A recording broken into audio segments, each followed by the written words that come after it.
پہلی بات تو یہ سمجھ لیں کہ چاہے یکم محرم ہو یا یکم جنوری ہو، یہ دونوں اللہ ہی کے مہینے ہیں. لیونر ایئرس کے اعتبار سے ہم اپنے ان مہینوں کو لے کے چل رہے ہوتے ہیں جن کو آج کل ہم اسلامک کیلنڈر کہا جاتا ہے. حالانکہ یہ اسلامک کیلنڈر تو بعد میں بنا ہے، یہ تو لیونر ایئرس تھے، یعنی چاند کے 12 مہینے. اور سولر ایئرس جو ہیں وہ بھی پہلے سے چل رہے ہیں، جن کو آج کل ہم عیسوی کیلنڈر کہہ دیتے ہیں. یہ بھی اللہ ہی کے مہینے ہیں. سورہ التوبہ کے اندر اللہ تعالیٰ نے واضح فرمایا ہے کہ جب سے اللہ تعالیٰ نے زمین و آسمان کو تخلیق کیا ہے اس وقت سے 12 مہینے ہیں، ان میں سے 4 حرمت والے ہیں.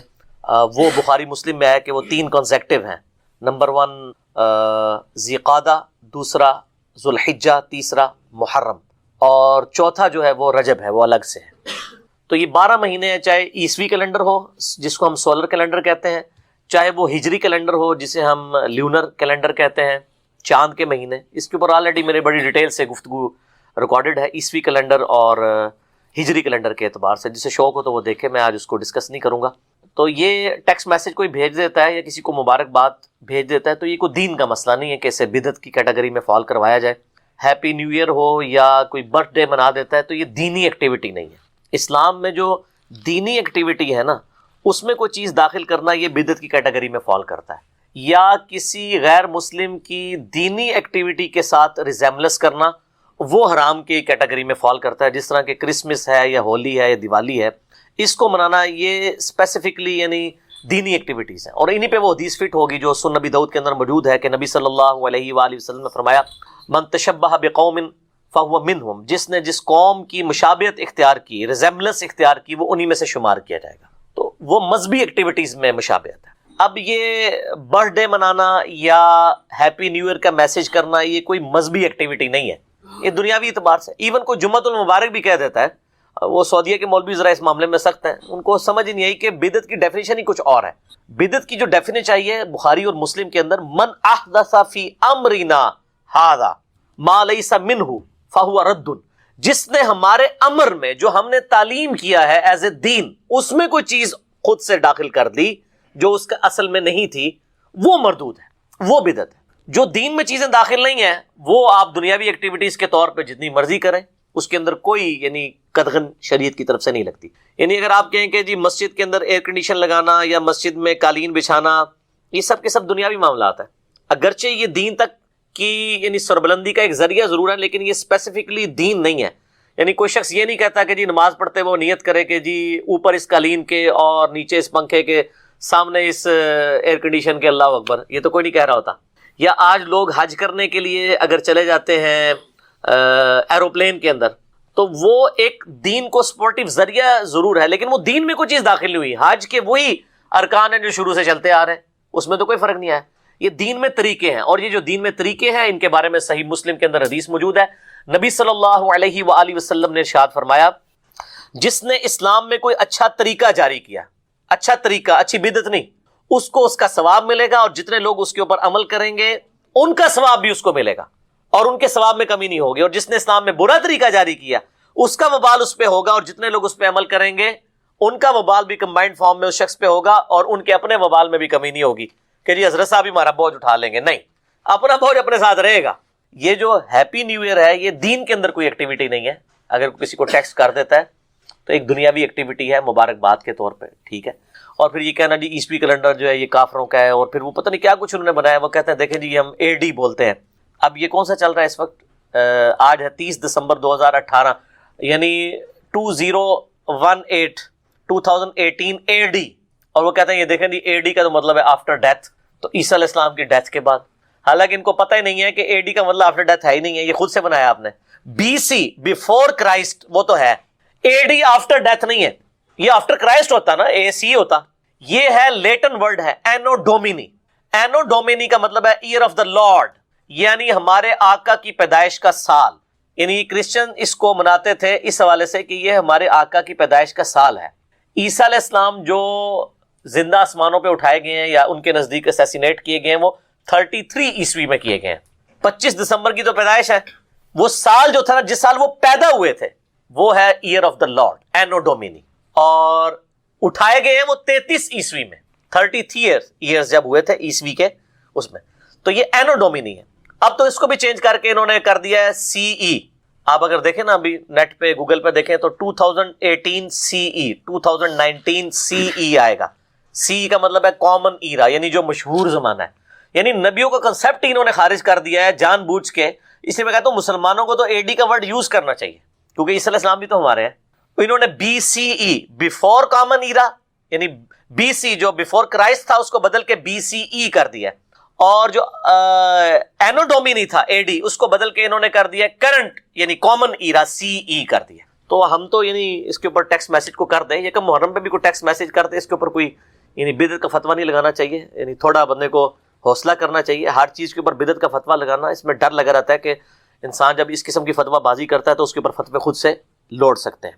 اچھا، اس کے علاوہ یہ بھی یاد رکھیے گا کہ یہ جو ہیپی نیو ایئر کے اوپر جو ایکٹیویٹیز پرفارم ہو رہی ہوتی ہیں نا، ہم اس کو قطعاً سپورٹ نہیں کر رہے کہ اگر کوئی کہ جی آتش بازی ہو رہی ہے، یا اسی طریقے سے وہ جو بے حیائی کا طوفان بدتمیزی 31 دسمبر کی رات کو برپا کیا جاتا ہے، یا برتھ ڈے بھی اگر کوئی مناتا ہے اس میں جو ہے وہ مرد و عورت کا اختلاط ہوتا ہے، ہم قطعاً اس کو مطلب صحیح نہیں سمجھتے، بالکل غلط. نیو ایئر کی سیلیبریشن کے پوائنٹ آف ویو سے بعض لوگ اسے ایک مذہبی ایکٹیویٹی کے طور پر پریزنٹ کرتے ہوئے اس کے اوپر بدعت کا فتویٰ لگاتے ہیں. ایک تو اس کا وہ پہلو ہے کہ اس رات کے اندر اگر کوئی بے حیائی کا کام ہوتا ہے یا کوئی فضول خرچی ہوتی ہے ضرورت سے زیادہ، تو اسے تو یقیناً ہم کنڈیم کریں گے. اور اس کا تعلق صرف نیو ایئر نائٹ کے ساتھ نہیں ہے. جب کبھی بھی اس طرح کی ایکٹیویٹیز ہوں گی ان میں جو ایک اسراف والا پہلو ہے، قرآن و سنت کے خلاف ایکٹیویٹیز والا پہلو ہے، اس کو تو ہم کنڈیم کریں گے. اس کا اسپیسیفکلی کسی ایک رات کے ساتھ تعلق نہیں ہے. لیکن فی نفس ہی کسی کو نئے سال کے اوپر ایک میسج کر دینا ہیپی نیو ایئر کا، خواہ وہ آپ یکم محرم کو کر رہے ہوں یا یکم جنوری کو کر رہے ہوں، تو اس میں کوئی شرعی گرفت والا معاملہ نہیں ہے. یہ آپ کے سوشل ایشوز ہیں، ان کے اوپر شریعت نے کوئی قدغن نہیں لگائی بھی. لہٰذا وہ جو حدیث جو سنن نبی داؤد کے اندر موجود ہے، من تشبہ بقوم فہو منہم، جو کسی قوم میں مشابہت اختیار کرتا ہے ان کی، وہ ان میں شمار کیا جائے گا. یہ اس کیٹیگری میں فال نہیں کرتا. وہ اسپیسیفکلی ریلیجس ایکٹیویٹیز میں انوالومنٹ ہے. جس طرح آپ سمجھ لیں ہولی دیوالی کے موقع کے اوپر ان ایکٹیویٹیز کے اندر شامل ہونا، کرسمس کی ایکٹیویٹی کے اندر شامل ہونا، جو اسپیسیفکلی ایک شرک کے اوپر مبنی ایکٹیویٹی ہے. ظاہر ہے ہمارا تو عقیدہ نہیں ہے کہ حضرت عیسیٰ ابن مریم جو ہے وہ نعوذ باللہ اللہ کے بیٹے ہیں، یا اللہ ہی نے عیسیٰ ابن مریم کا روپ دھارا ہوا ہے. کل ہماری تفصیلی ویڈیو بھی اس حوالے سے ریکارڈ ہو چکی ہے، اپلوڈ ہو گئی ہے. 25 دسمبر کو میں نے پچھلی دفعہ وہ کی تھی، پچھلے سنڈے کو. تو اسلام چونکہ توحید کے معاملے میں سینسٹیو ہے، اور یقیناً اس پوری کائنات کا مقصد ہی توحید کی پہچان ہے، تو اس میں تو ہم کوئی کمپرومائز نہیں کریں گے. اسی طریقے سے اگر کوئی سکھوں والا کڑا پہن لیتا ہے یا کوئی ہندوؤں والا سندھور اپنے ماتھے پہ لگا لیتا ہے، یہ ساری کی ساری ریلیجس ایکٹیویٹیز ہیں. یا گلے کے اندر سلیب کا لٹکا لینا. ایک ٹائی پہننا، ٹائی تو اس کیٹیگری میں فال نہیں کرتی. ظاہر ہے ٹائی تو ہندو بھی پہنتے ہیں، مسلمان بھی پہنتے ہیں، کرسچنز بھی پہنتے ہیں، جوز بھی، اور ایک ڈریس کے طور پر ہے. اگر یہ ریلیجس ایکٹیویٹی ہوتی تو ویٹیکن سٹی کے جو پاپ ہیں انہوں نے بھی ٹائی لگائی ہوتی، وہ سلیب ہی لٹکائی ہوئی ہوتی ہے. اسپیسیفکلی جو ریلیجس ایکٹیویٹی ہے کسی بھی مذہب کی، اس کو اڈاپٹ کرنا یہ اسلام کے اندر حرام ہے، بدعت ہے اور قابل گرفت ہے. اور اگر شرکی کیٹیگری میں کوئی چیز چلی جائے گی تو وہ تو بہت زیادہ پھر خطرناک معاملہ ہو جائے گا دنیا اور آخرت کے اعتبار سے. اللہ تعالیٰ اس طرح کی ایکٹیویٹیز سے تو ہمیں محفوظ رکھے، آمین. باقی یہ کسی کی برتھ ڈے کے اوپر کوئی میسج کر دینا اس کو، یا نیو ایئر کے شروع ہونے کے اوپر کوئی میسج کر دینا، تو یہ ریلیجس ایکٹیویٹی نہیں ہے. اس کو خام خواہ ریلیجن کے ساتھ جوڑنا یہ بڑی سخت زیادتی ہے. اور یہ کہنا کہ وہ لوگ کرتے ہیں اس لیے ریلیجس ایکٹیویٹی ہو گئی، تو وہ لوگ جن کی طرف آپ اشارہ کر رہے ہیں ان میں سے تو اکثر لوگ سیکولر ہیں، کئی ان میں سے ایتھیسٹ ہیں، ان کا مذہب سے کوئی لینا دینا نہیں ہے. اور اگر آپ اسی طریقے سے ریزیمبلنس بنانا شروع کر دیں گے پھر تو معاملہ خطرناک ہو جائے گا. پھر جو علماء یہ فتوے لگا رہے ہیں ان کے ہاتھوں میں جو 2-3 لاکھ روپے کے اسمارٹ فون ہے، جن کو میں 76 موبائل کہتا ہوں پنجابی میں، اتنے بڑے بڑے، تو وہ بھی اسی کیٹیگری میں فال کر جائیں گے. جن گاڑیوں میں وہ گھومتے ہیں، دندراتے پھرتے ہیں، اور جو اسلحہ وہ یوز کرتے ہیں، باقی ساری چیزیں جو یوز کر رہے ہیں، ایون آج تو قرآن، بخاری، مسلم بھی ان پرنٹنگ پریس کے اوپر پرنٹ ہو رہا ہے جو اجمیر شریف والوں کا بنایا ہوا ہے اور بغداد شریف والوں کا. یقیناً ان کا نہیں بنایا ہوا، یہ بھی گوروں کا بنایا ہوا ہے. تو یہ اس کیٹیگری میں چیزیں فال نہیں کریں گی. بدعت کی ڈیفینیشن کو آپ سمجھ لیں. بدعت کی جو ڈیفینیشن ہے بخاری اور مسلم میں، اس میں واضح الفاظ ہیں، من احدث فی امرنا ھذا فہو رد. جس نے ہمارے امر میں جو ہم نے دین کے طور پر تعلیم کیا ہے اس میں کوئی چیز داخل کر دی، وہ مردود ہے. یہ الفاظ ہی بتا رہے ہیں. ایک ایکسٹریم کے اوپر اہل حدیث حضرات کا موقف ہے جو ہر معاملے میں بہت سینسٹیو ہوتے ہوئے بعض اوقات بدعت کے معاملے میں غلو کا شکار ہو جاتے ہیں. اور دوسری طرف ہمارے حنفی لوگ ہیں، خصوصاً بریلوی دیوبندی اور اہل تشیع، یہ لوگ دوسری ایکسٹریم پہ چلے جاتے ہیں. حق درمیان میں ہے. بدعت کے معاملے میں بہت سینسٹیوٹی ہے، اس میں کوئی شک نہیں ہے. من احدث فی امرنا ھذا فہو رد، جس نے ہمارے دین کے اندر کوئی ایسی چیز داخل کر دی جو اس میں سے نہیں ہے وہ مردود ہے. اور ایک اور حدیث ہے بخاری اور مسلم میں، صحیح بخاری میں وہ ابن مسعود سے موقوفاً ہے، اور مسلم شریف میں وہ پوری مرفوع روایت ہے. جابر بن عبداللہ سے امام باقر علیہ السلام نے روایت کیا ہے، اور امام باقر علیہ السلام سے امام جعفر نے روایت کیا ہے کہ نبی علیہ السلام جب کبھی بھی منبر پر خطبے کے لیے آتے تو آپ علیہ السلام فرماتے حمد و صلات کے بعد، اما بعد فإن خیر الحدیث کتاب اللہ وخیر الہدی ہدی محمد صلی اللہ علیہ وآلہ وسلم وشر الامور محدثاتها وکل محدثۃ بدعہ وکل بدعۃ ضلالہ وکل ضلالۃ فی النار. کچھ الفاظ جو ہے نا اس کے وہ سنن ابی داؤد کے اندر اور جامعہ ترمذی میں ہے، کچھ سنن نسائی میں ہے. میجورٹی جو پورشن ہے وہ صحیح مسلم میں 2005 نمبر یہ حدیث ہے، اور موقوفاً ابن مسعود سے بخاری کے اندر بھی موجود ہے کہ نبی علیہ السلام نے فرمایا کہ آگاہ ہو جاؤ، سب سے بہترین کلام اللہ کی کتاب ہے، سب سے ہدایت یافتہ راستہ محمد صلی اللہ علیہ وآلہ وسلم کا ہے. بدترین کام وہ ہیں جو دین میں خود سے داخل کر دیے جائیں. ایسے جو کام ہیں یہ بدعتیں ہیں، تمام بدعتیں گمراہیاں ہیں، اور تمام گمراہیاں جہنم میں لے جانے والی ہیں. اللہم اجرنا من النار. اب اس کی وجہ سے نبی علیہ السلام نے کیٹاگوریکلی ایک حق بات امت تک پہنچا دی. لوگ جو بات بات میں پوچھ رہے ہوتے ہیں کہ جی یہ منع کہاں ہے، یہ منع کہاں ہے، بھئی ایک جملے سے چیز منع ہو گئی. بخاری مسلم دونوں میں حدیث ہے، نبی علیہ السلام نے فرمایا کہ مجھے اللہ نے جوامع کلمات کے ساتھ مبعوث کیا ہے. پھر آپ دیکھیں قرآن حکیم میں کیٹاگوریکل مینشن ہوا سورہ آل عمران کی آیت نمبر 102 اور 103. یا ایھا الذین آمنوا اتقوا اللہ حق تقاتہ ولا تموتن الا وانتم مسلمون. اے ایمان والو اللہ سے ڈرو جیسا کہ اس سے ڈرنے کا حق ہے، اور دیکھنا تمہیں موت نہ آئے مگر اس حال میں کہ مسلم مرنا، مسلمان تابع فرمان مرنا. اور پھر ساتھ ہی اگلی آیت آئی واعتصموا بحبل اللہ جميعا ولا تفرقوا. دیکھو اللہ کی رسی کو مضبوطی سے پکڑ لو اور فرقہ واریت میں مت بڑھو. اور غدیر خم کی حدیث 6225 سے 6228 تک 4 طرق صحیح مسلم میں. غدیر خم کی حدیث میں اللہ کی رسی قرآن کو قرار دیا. وہ کہتے ہیں جی وہ رسی کے کتنے بل ہوتے ہیں، ایک بزرگاں دا بل ہے، ایک فلانے دا بل ہے، وہ اپنے کول رکھو بل.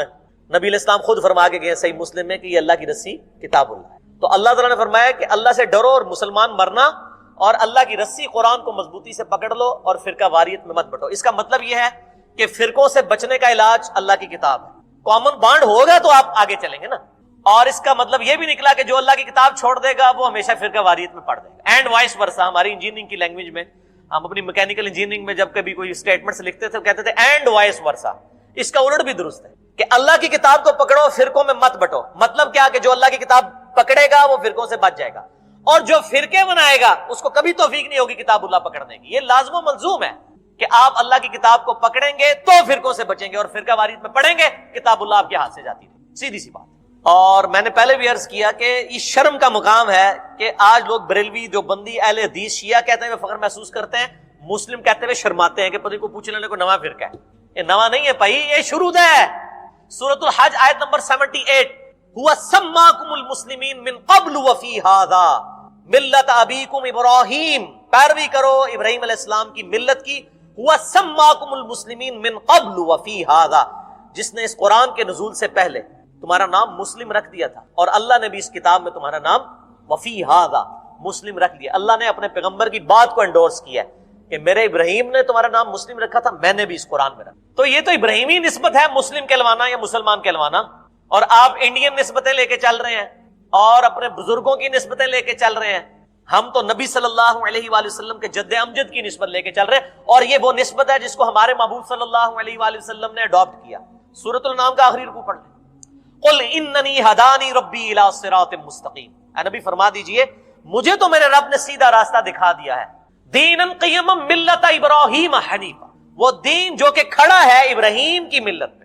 وما کان من المشرکین، اور ابراہیم علیہ السلام مشرک. قل ان صلاتی و نسکی و محیای و مماتی للہ رب العالمین.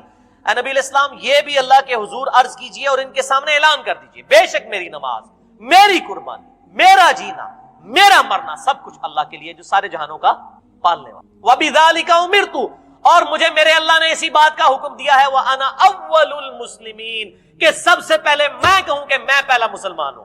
وہابی دیوبندی اہل حدیث شیعہ نہیں، مسلمان نبی علیہ السلام سے کھلوایا جا رہا ہے.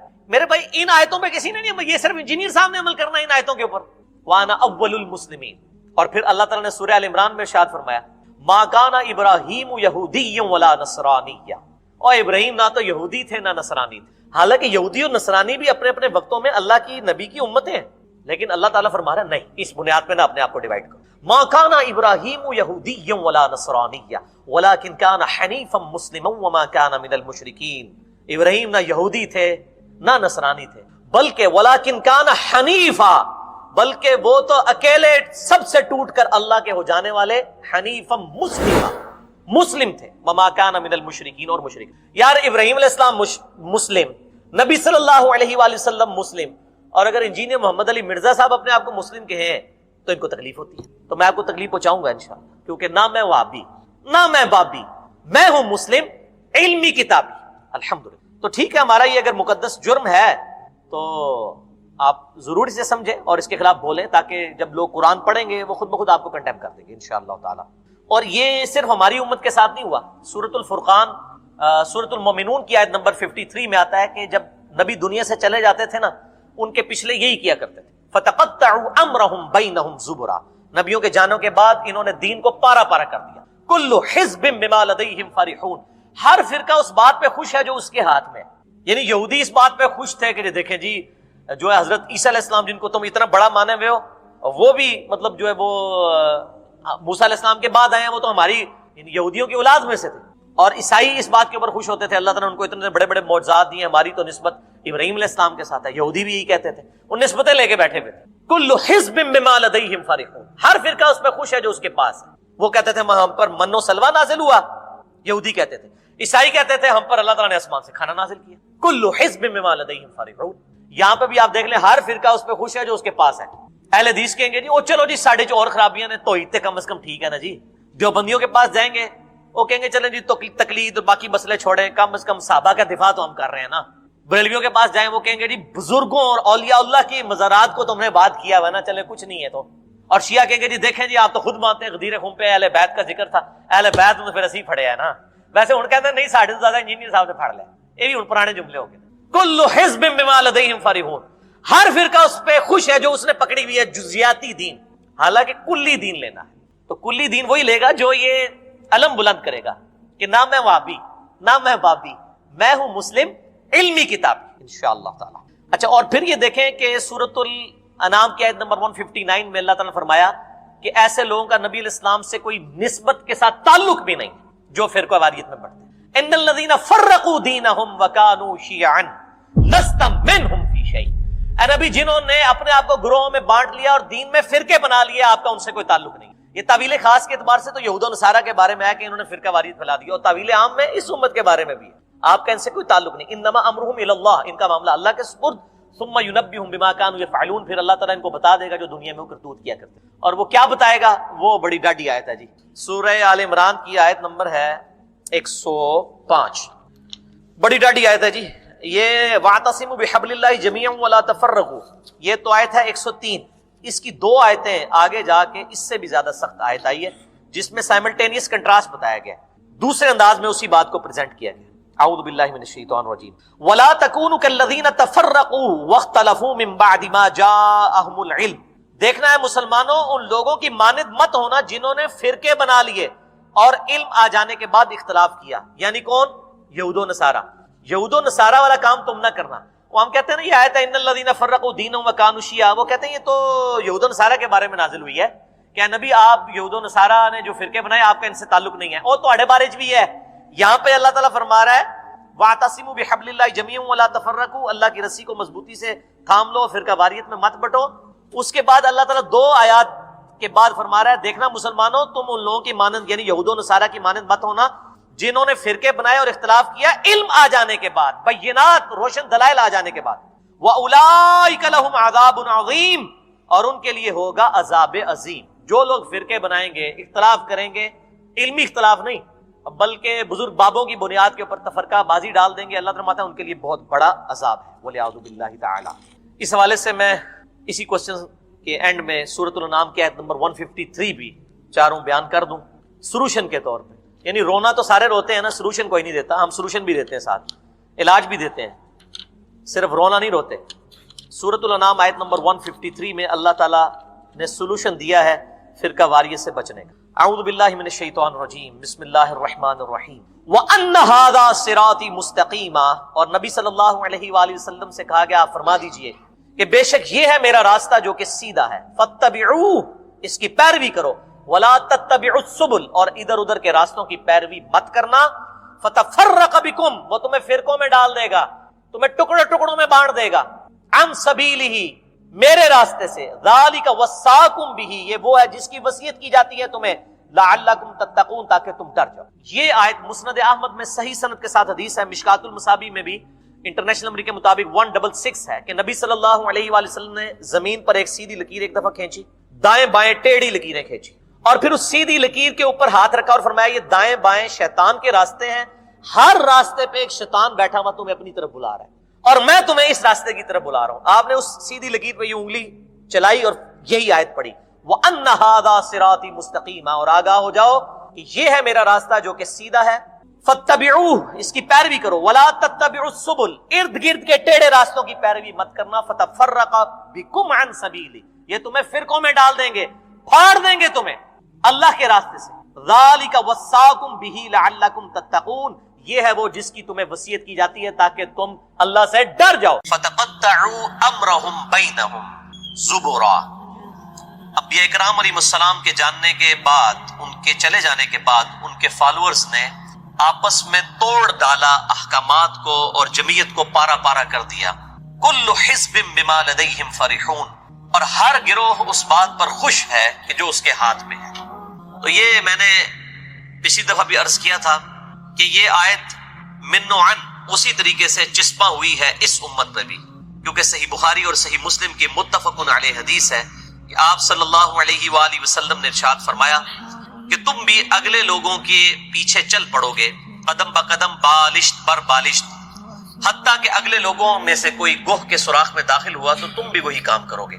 صحابہ کرام علیہم رضوان نے پوچھا کہ یا رسول اللہ صلی اللہ علیہ وآلہ وسلم, یہ اگلے لوگوں سے مراد کیا یہود و نصارہ ہیں؟ تو آپ صلی اللہ علیہ وآلہ وسلم نے ارشاد فرمایا اگر وہ لوگ مراد نہیں تو پھر کون سے لوگ مراد ہیں؟ یعنی وہی خرابیاں جو یہود و نصارہ میں آئیں من و عن اسی طریقے سے اس امت میں بھی آئیں گی. اسی کانٹیکسٹ میں ہم نے پچھلے سنڈے کو بڑی ڈیٹیل ایک نشست ریکارڈ کروائی ہے, تقریباً 5 گھنٹے کی کوسچن آنسر سیشن, جو کہ ہماری ویب سائٹ اہل سنت پاک .com پر مسئلہ نمبر 157 کے عنوان سے اپلوڈ ہوا ہے. پارٹ 1 اور پارٹ 2 دونوں تقریباً 2.5 گھنٹے کے ہیں. ایک ہی نشست میں ہم نے وہ ریکارڈنگ کی ہے, ایک ہی دن کے اندر 1-to-1 کوسچن آنسر سیشن ہے, 100 سوالات سنی شیعہ کنفلکٹ کے اوپر, اور اس کی بنیاد بھی میں نے اسی آیت کو بنایا تھا کہ فَتَقَطَّعُوا أَمْرَهُمْ بَيْنَهُمْ زُبُرًا, کہ ان لوگوں نے پارا پارا کر دیا اور احکامات کو توڑ دیا, ٹکڑوں میں بٹ گئے. كُلُّ حِزْبٍ بِمَا لَدَيْهِمْ فَرِحُونَ, ہر گروہ اس بات پر خوش ہے جو اس کے ہاتھ میں ہے. یعنی اہل سنت کہتے ہیں کہ ہم اس بات پر خوش ہیں کہ ہمارے ہاتھ میں صحابہ کرام علیہم رضوان کی محبت ہے, باقی چیزوں پہ کمپرومائز ہو سکتا ہے. اہل تشیع اس بات پر خوش ہیں کہ ہمارے پاس اہل بیت علیہم رضوان و علیہم السلام کی محبت ہے, باقی چیزوں پر کمپرومائز ہو سکتا ہے. اور دونوں اپنی اپنی جگہ پر خوش ہیں. اور پھر ان کو بھی آپ اگر ڈیپ ڈگ کرنا شروع کر دیں تو اہل سنت میں بھی کئی گروہ پھر بن گئے, بریلوی, دیوبندی, اہل حدیث, اسی طریقے سے حنفی, شافعی, مالکی, حنبلی, یہ سارے آف شوٹس بنے. ان میں بھی آپس میں جو اختلافات ہیں نا, تو ہر کوئی کسی ایک بات کے اوپر خوش ہے کہ ہمارے پاس یہ چیز تو ہماری سب سے بہتر ہے. اور اسی طریقے سے اہل تشیع میں جتنے گروہ بنے, چاہے وہ اثنا عشری ہوں یا زیدیہ ہوں, اسماعیلیہ ہوں, بہریہ ہوں, جتنے بھی فرقے ہیں, ہر ایک نے کوئی نہ کوئی ایک پوائنٹ کی بات پکڑی ہوئی ہے اور اس پہ خوش ہے کہ میرے پاس یہ ایک ایسی بات ہے جو کسی کے پاس نہیں. تو ہر گروہ اپنی اس بات پہ خوش ہے. کل حزب بما لدیہم فرحون, ہر گروہ اس بات پر خوش ہے جو کہ اس کے پاس ہے. پھر اللہ تعالیٰ نے فرمایا فذرہم فی غمرتہم حتی حین, ان کو اپنی اسی مدہوشی میں رہنے دو حتیٰ کہ یہ اپنے انجام کو پہنچ جائیں گے. اللہ تعالیٰ فیصلہ کر دے گا کون حق پر ہے کون باطل. تو یہ آیت تقاضا کرتی تھی کہ میں اس کے اوپر گھنٹوں بولوں. پھر اللہ تعالیٰ کی طرف سے کرامت ہی ہوئی کہ محرم الحرام کا مہینہ تھا, اور ظاہر ہے کہ یہ جو ہمارا درس ہے یہ تقریباً 1 گھنٹے کا ہوتا ہے. یہ اس چیز کا متحمل نہیں ہے کہ ہم اتنی ڈیٹیل گفتگو ایک نشست میں ریکارڈ کروائیں, اور اسی لیے پھر ہم نے اس کے لیے اسپیشل نشست ارینج کی. اس میں سب کو اس طریقے سے, یعنی کہ ہم نے ایک جس کو کہتے ہیں پورے پیشن کے ساتھ دعوت نہیں دی تھی، ایک دعوت عام تھی کہ اگر کوئی آنا چاہے، کیونکہ ظاہر ہے پورا دن نکالنا ہر بندے کے بس کا روک نہیں ہے۔ تو اتوار والے دن ہم نے پھر یہاں پر ایک بڑی ڈیٹیل نشست کی۔ ہم نے تقریباً ادھر 1:30 بجے ظہر و عصر کی نماز کو جمع کیا، کیونکہ صحیح مسلم میں حدیث ہے 1633 نمبر، اور آن ورڈ بھی کئی حدیث ہیں کہ آپ صلی اللہ علیہ وآلہ وسلم نے بغیر خوف کے، بغیر بارش کے اور بغیر سفر کے، یعنی مدینہ شریف میں صحابہ کرام علیہم رضوان کو ظہر اور عصر کی نمازیں جمع فرمائی اور مغرب اور عشاء کی۔ ابن عباس سے پوچھا گیا کہ آپ صلی اللہ علیہ وآلہ وسلم نے یہ کس لیے کیا؟ تو انہوں نے کہا اس لیے تھا کہ امت کے لیے آسانی ہو جائے۔ یہ آسانی جو ہے پھر شیعہ سنی کنفلکٹ کی نظر ہو گئی، امت سے یہ آسانی چھین لی گئی۔ وہاں پر اہل تشیع نے یہ ضد بنا لی کہ انہوں نے ہمیشہ ہی جمع کرنی ہے، اہل سنت نے ضد بنا لی کہ انہوں نے ہمیشہ ہی الگ کر کے پڑھنی ہے۔ دونوں ایکسٹریمز پہ چلے گئے۔ بہرحال ہم نے یہ اس سنت کو پورا کیا۔ 1:30 بجے ہم نے یہ نماز یہاں پڑھی اور تقریباً 2 بجے کے قریب ہماری یہ ریکارڈنگ شروع ہوئی، جو کنٹینیوسلی تقریباً 7 بجے تک شام کو چلی، کیونکہ ایک نشست میں ایک ماحول بنا ہوتا ہے اور ایک پوری کیفیت طاری ہوتی ہے، سوال کرنے والوں پر بھی اور جواب دینے والے پر بھی، تو وہ اس کی متقاضی ہوتی ہے کہ اسے ایک نشست میں کور کیا جائے۔ تو میں اس لیے بتا رہا ہوں کہ یہ آیت میں نے ترجمہ کلاس میں چھوڑ دی ہے، جسے شوق ہو 157 نمبر مسئلہ اہل سنت پاک.com پہ دیکھیں، اسی آیت کے کانٹیکسٹ میں سورۃ الاحزاب، سورۃ المؤمنون آیت نمبر 53، فَتَقَطَّعُوا أَمْرَهُمْ بَيْنَهُمْ زُبُرًا كُلُّ حِزْبٍ بِمَا لَدَيْهِمْ فَرِحُونَ۔ ہر گروہ اس بات پر خوش ہے جو اس کے ہاتھ میں ہے۔ تو میں نے اس میں فرقہ واریت کی لعنت سے بالا تر ہو کر بڑی آؤٹ سپوکن گفتگو کی، جو میں نے ابھی تک کئی چیزیں ایسی تھیں جو ویڈیو ریکارڈنگ میں نہیں لے کر آیا تھا، سنی شیعہ کنفلکٹ کے حوالے سے، تاکہ امت کو ایک حق بات پتہ چل جائے۔ اور ظاہر ہے کہ یہ جس طریقے سے ایک دراڑ پڑی ہے اور پھر علماء اور ذاکرین اس دراڑ کو دن بدن اضافہ کرتے جا رہے ہیں، اور ضد میں آ کر اہل سنت اپنی احادیث کا انکار کر رہے ہیں، اہل تشیع اپنی احادیث کا انکار کر رہے ہیں جو دوسرے مسلک کو سپورٹیو ہوتی ہیں، تو اس گمراہی کے ایک دور کے اندر ایک اس آواز کی ضرورت تھی کہ کوئی شخص ایسا کھڑا ہو جو حق بات لوگوں کو بتائے اور لوگوں کو یہ بات بتائے کہ شیعہ سنی کنفلکٹ سے نکل کر کتاب و سنت کو حجت مانا جائے، جو بات جس کی صحیح ہے اس کو اسی طریقے سے قبول کیا جائے۔ تو اس کانٹیکسٹ میں پھر میں نے یہ ڈیٹیل سے ویڈیو ریکارڈنگ کروا دی ہے، مسئلہ نمبر 157 جو سورۃ المؤمنون کی آیت نمبر 53 کا آپ سمجھ لیں اسی کی تفسیر میں ہے، بڑی ڈیٹیل کے ساتھ۔ تو اس کو ٹائم نکال کے ضرور دیکھیے۔ اور میں نے پھر اس کے بعد اس کے جو کلپس تھے وہ بھی کاٹ کر یوٹیوب کے اوپر اپلوڈ کیے ہیں، مختلف چھوٹے چھوٹے ٹاپکس کے اوپر، جو اس میں کاؤنٹر کوسچن بھی پھر کیے گئے تھے مجھ سے، تو جو کریٹیکل ٹاپکس تھے تقریباً 15 سے 20 کلپس ہم نے اپلوڈ کیے ہیں۔ اور وہ ایسی چیزیں ہیں کہ جو عموماً محرم کے دنوں میں سامنے آتی ہیں اور اہل سنت اور اہل تشیع کے لیے بون آف کنٹینشن بنتی ہیں، ان کو میں نے کھول کر بیان کیا اور اسی حوالے سے اپنے ریسرچ پیپرز کا بھی تعارف کروایا۔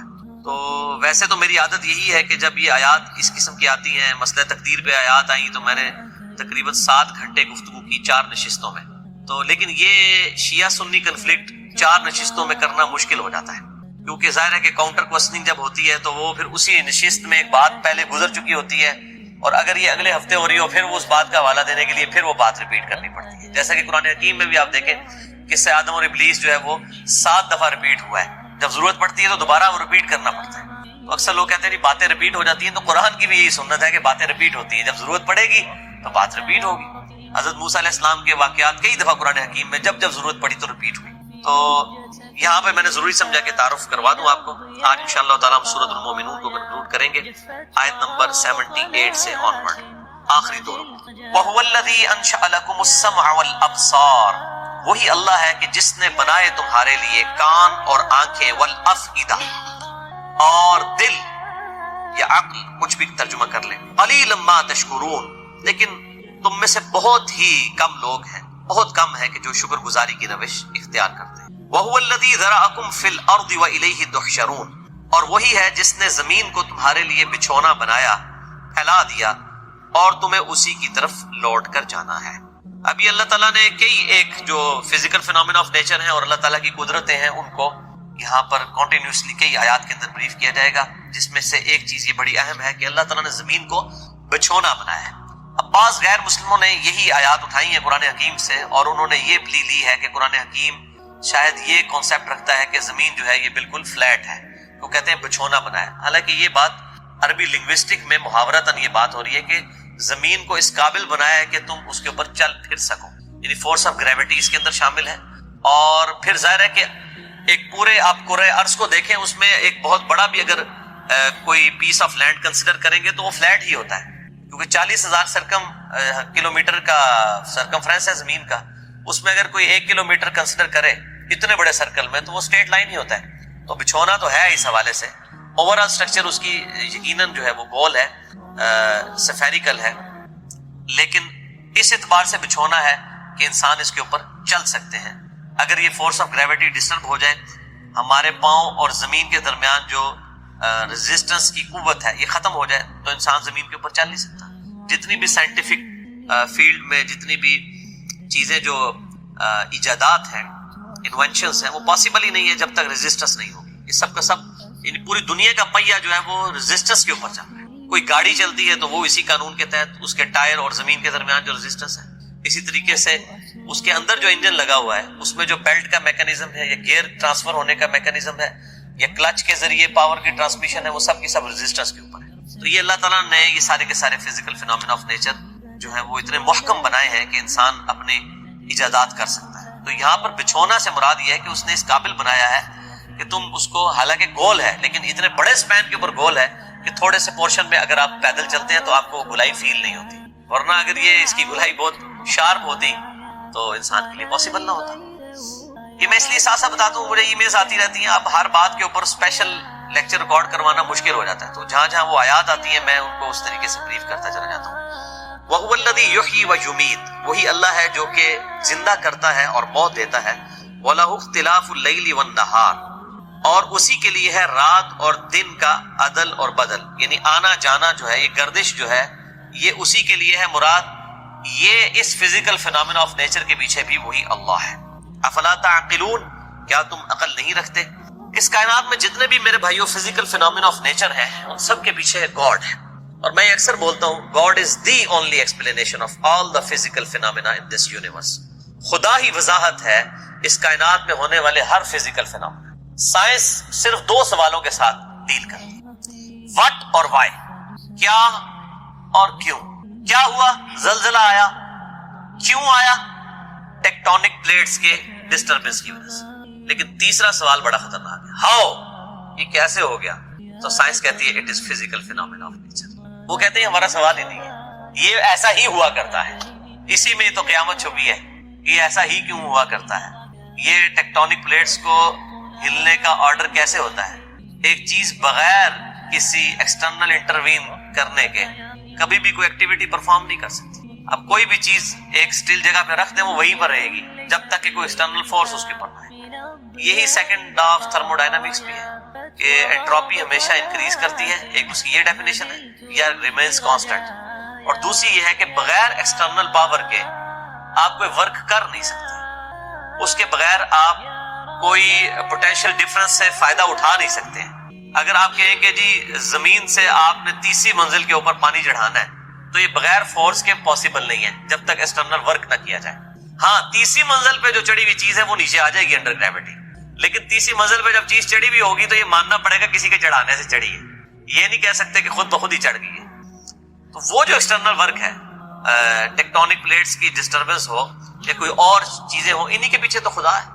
ہر چیز کی ایکسپلینیشن خدا ہے. کسی کو بھی آپ ڈیپ ڈگ کرنا شروع کر دیں تو کریٹر تک آپ پہنچ جائیں گے. تو اللہ تعالیٰ ہمارا یہ زندہ کرنا، موت دینا، رات اور دن کا عدل بدل، یعنی اس کے اوپر کوئی ہمارا اختیار ہے؟ ہم تو ابھی تک کیلکولیشن ہی کر رہے ہیں کہ جناب اتنے گھنٹے کا دن ہے اور اتنے گھنٹے کی رات. اس کے اوپر اختیار کا تو آج تک کسی نے سوچا نہیں کہ اس کے اوپر کوئی اختیار بھی کیا جا سکتا ہے زندہ اور مردہ کرنے کے اوپر. نیور. اور یہ موت اتنی بڑی حقیقت اللہ تعالیٰ نے انسان کے ساتھ اٹیچ کر دی ہے کہ اس حقیقت کی وجہ سے خدا انسان کی ضرورت بن گئے. واللہ 3 چیزیں ہونا تو خدا ہماری ضرورت نہیں ہے. نمبر 1 ہمیں موت نہ آئے، نمبر 2 ہم بیمار نہ پڑے، اور نمبر 3 ہم پہ بڑھاپا نہ آئے. ایک جیسی فٹ قسم کی زندگی